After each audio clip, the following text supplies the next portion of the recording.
Alright, so we're going to go ahead and get started. I'm going to be doing chapter 25 through 28, and we're going to be talking about simulations, service learning, research, and guest speakers in your classrooms. So one simulation is role-playing, so you can start simple and informal and get students comfortable with role-playing before you start making it complicated. You can divide them into pairs and give them something like a buyer and seller or hero and villain. The situation should involve choices, decisions, and conflicting motives and perspectives as you get a more complex scenario. And identify major roles. So develop those roles yourself or with your class, and develop statements that define those characters. Help students prepare and set ground rules, so make sure and set the stage of what is and isn't appropriate, such as language. With role-playing, you need to stay open to change throughout the process, so once the scene starts, students will make decisions and have to face consequences, so make sure to monitor and intervene as necessary. If the situation doesn't call for a solution, stop the students before they can start stalling, and you can then have a better discussion by asking open-ended questions about what happened and why, and ask the students about their goals and actions. Make sure and discuss and summarize whenever you're doing role-playing. You can also do video games and virtual worlds. Popular video games have clear goals and they enhance problem-solving skills. And the students immediately see consequences of their actions, so make sure and research your commercial video games. And you can also explore virtual worlds. So virtual worlds promote student learning and higher level thinking, and students will like it because they won't feel like they're really doing an assignment. Finally, technology is always growing, so keep trying new things to keep up with the generation. With service learning, it can be very beneficial. It broadens intellectual content by integrating theory and practice, increases their motivation, encourages them to develop skills as independent scholars, contributes to their sense of civic and social responsibility. Some general strategies for service learning are to tailor the service to meet course goals and student learning outcomes. Initiating service learning course is time-consuming for the instructor, but these are opportunities to learn by doing, and students are engaged with the community. So service learning emphasizes reciprocity between students and the outside agency and its clients. You want to establish relationships with outside agencies and offer options. So if you offer choices such as a research project, it can help accommodate those whose schedules won't allow them to participate, or if they have transportation issues. You also want to become familiar with the setting, so make sure you know the organization's needs and objectives, as well as how it fits with the student learning. So avoid placing in clerical or routine administrative tasks that have no bearing on coursework. When organizing the service learning, you want to take into account the developmental phases of the student's field experience. So the induction stage is where they're gaining entry into the setting.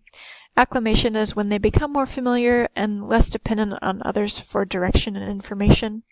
And then the application stage is the optimal working stage where they become fully integrated into the site, and that's where you want to get them quickly. Finally, the closure stage is when the students take stock of what's learned and still needs to be learned. When organizing the service learning, you want to pay attention to the school calendar, so make sure that the activities don't extend beyond the term or interfere with breaks or exams. Be aware of legal issues, create written agreements to clarify rules and responsibilities, and anticipate the needs of students with disabilities.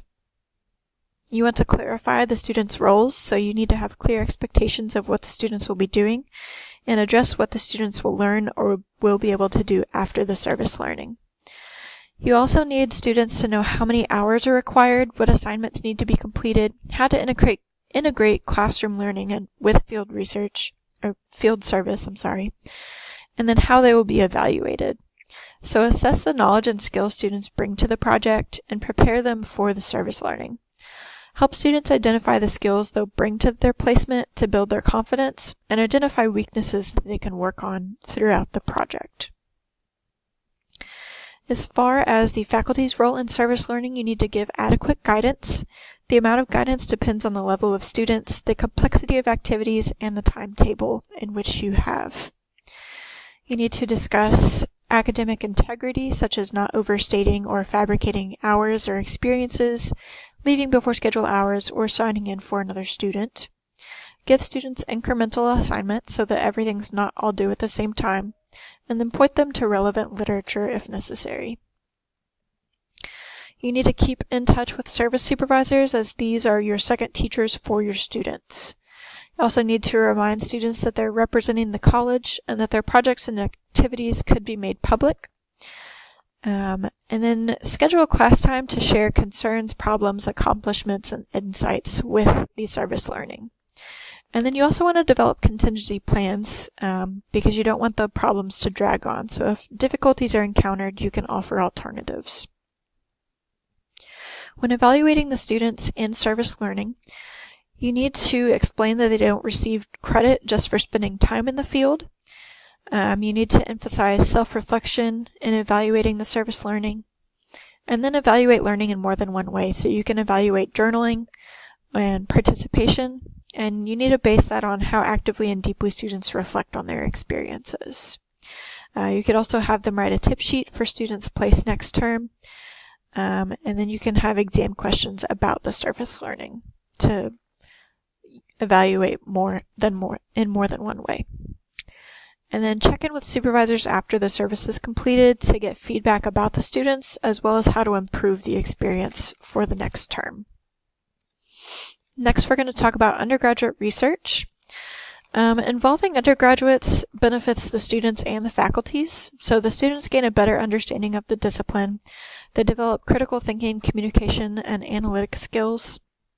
They also become more independent and self-confident, have a clearer focus on career options, and show higher rates of persistence and degree completion. And involvement in research can improve retention of your students. For instructors, it can really improve your teaching effectiveness in the classroom, and the fundamental questions that the students will ask you can lead you to new directions in your research, and can also lead to reconsiderations of your preconceived notions. Some general strategies are to think broadly about the types of research-related work, so they don't have to just do lab research or lab work. They can assist a local organization in defining or solving a problem, or assist in assessing a course you're teaching, something to that nature. You can consider summer research projects when they're not so busy, and then take advantage of programs that provide funds to support undergraduate research. You can write assistance into budgets of grants you submit, and some funded niches occupied by graduate students can actually be assigned to undergraduates. And then, of course, you want to consult national resources online on undergraduate research. When designing undergraduate research, you want to establish clear learning goals and define projects that suit students' interests and abilities, and then help them to narrow an independent topic. When recruiting students, some programs match faculty with students, and other places have instructors recruit their own. You can post an announcement, but the best way is extending personal invitations to select current and former students, so be on the lookout for those. And then advocate the value of doing research, so explain the benefits and what they can't get anywhere else. And then, of course, you want to link that research to their careers and graduate work, if they so choose. When mentoring and supervising undergraduate researchers, you need to decide on a model for supervising students. So there's a couple of different ways. There's the mentor-colleague, where they work closely with faculty. The hierarchical model, the students work with graduate students who are in turn supervised by the faculty. You also have the apprentice model, where they get more responsibility as they grow and learn, and the contractual model, where faculty spell out tasks and deadlines in advance. So make sure and clarify the model you use, and remind them that your goal is to guide, not direct. You want to be available, approachable, and encouraging, so give positive and constructive feedback and encouragement, and take the time to get to know your students. You need to focus on their learning experience. You also need to discuss the ethics of your research. And then respect the student's situation. So show that you value their time by being prepared when they arrive, and be sure they have the supplies, equipment, and access they need to do their work.